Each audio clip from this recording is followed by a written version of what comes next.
हरियाणा के फरीदाबाद में एक 23 साल की लड़की से साइबर ठगी का एक बहुत ही हैरान कर देने वाला मामला सामने आया है।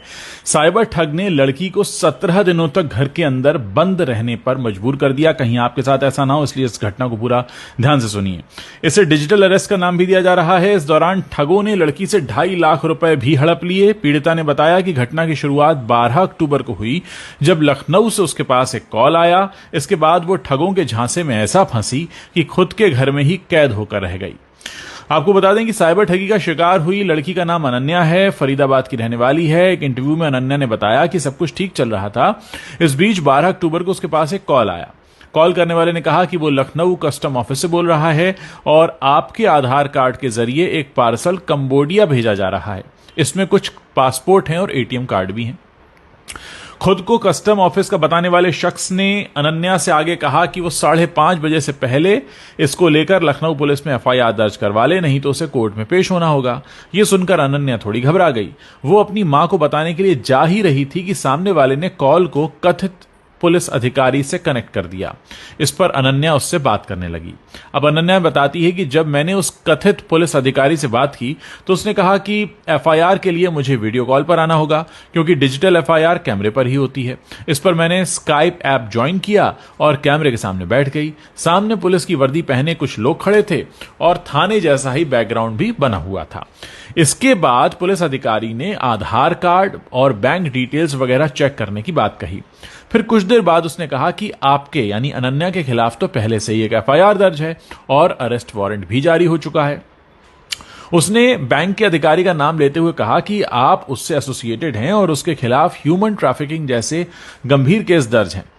हमारे पास सबूत हैं, गवाह हैं, दोनों मौजूद हैं। यह सब सुनकर अनन्या काफी घबरा गई।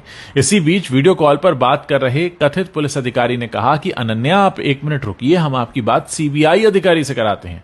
और कुछ देर बाद एक सो कॉल्ड कथित सीबीआई अधिकारी भी लाइन पर आ गया।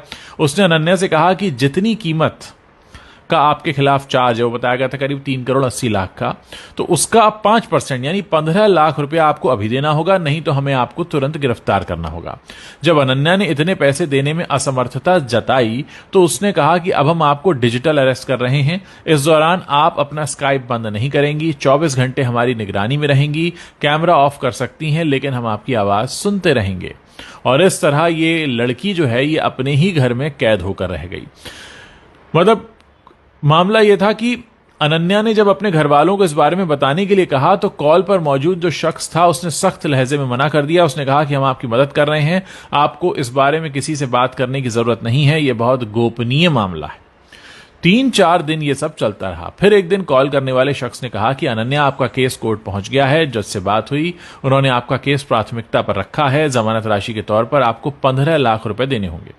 जब अनन्या ने कहा कि मेरे पास इतने पैसे नहीं हैं, तो उसने हिंट दिया कि आप अपनी पढ़ाई की फीस से पैसे दे सकती हैं। यानी उनको पता था कि इसके पास फीस के पैसे होंगे। अब इसको लेकर अनन्या का कहना है कि पता नहीं कैसे उन लोगों को ये बात पता चल गई कि मैं पढ़ाई के लिए कनाडा जाने वाली हूं। इसके बाद उन्होंने फ्रॉड बेल का झांसा दिया, तो घबराहट में मैंने 2.5 लाख रुपए उनको ट्रांसफर कर दिए। ये पैसे हॉस्टल की फीस और पढ़ाई के लिए रखे गए थे। बाद में जब और प्रेशर आया तो ये कहा गया कि अपने पापा के क्रेडिट कार्ड से पैसे भेजो, दोस्तों से मांगो, कहीं और से भेजो, लेकिन मैं टालम टोल करके किसी तरह उनकी बात काटती रही।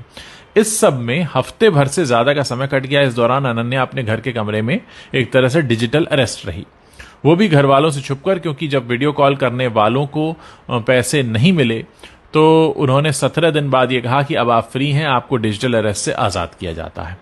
अब सवाल ये कि लड़की ने इतना दिमाग क्यों नहीं चलाया और उसने अपने घर वालों को बताया क्या? अनन्या की जो मां है उसने ये कहा है कि पिछले कुछ दिनों से मेरी बेटी लैपटॉप 24 घंटे अपने साथ लेकर चलती थी, खाते पीते सोते जागते हर जगह वो ऑनलाइन रहती थी। हमें नहीं पता था कि उस पर निगरानी रखी जा रही है।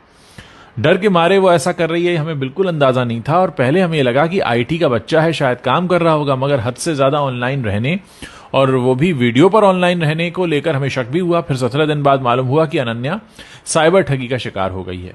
अनन्या की मां कहती हैं कि दोषियों पर कड़ी कार्रवाई होनी चाहिए। जिस तरह मेरी बच्ची मेंटली टॉर्चर हुई है, किसी और का बच्चा ना हो।